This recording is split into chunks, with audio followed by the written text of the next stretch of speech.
So in the third part of the video, which I have talked about the one of policeman, which is posted in the Kachal Island, he was able, due to the same tsunami, they were also affected by the tsunami. He was able to save himself, his wife, and his daughter. But hearing the call of the guest house cook wife screaming for help, he dived into the water to save her, but neither he could save himself nor that cook's wife. This is a tragic end to the policeman.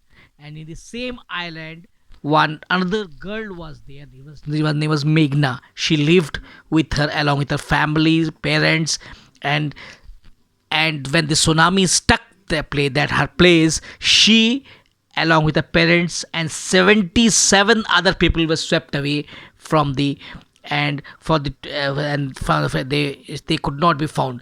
But luckily for Meghna, after 2 days, when she regained her consciousness, she found herself floating on a wooden door, which kept her afloat on the sea.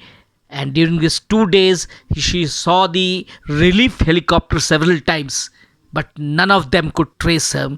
And later, she was brought to the sea by another strong wave, and she was just 13 and regaining his consciousness in the hospital and passing through a pain of having lost her parents. These are the two different stories. Now we come to another story of the same island, that is known as the Andaman and Nicobar Islands, and it's the story of the Almaz Javed. Almaz Javed has lost both her parents and her grandmother due to due to this tsunami. On that day, her last morning, Alma's father saw the sea water moving than its usual point. He was sure that the water would hit them, tried to save his family to a safer place, but it was too late by them. In an attempt to save his grandfather, Alma's father too was swept away, and Almaz fainted at the sight of this great loss. She was later rescued and taken to a hospital in a place called Kamrota in Port Blair, and there he was recovered from its traumatic situation.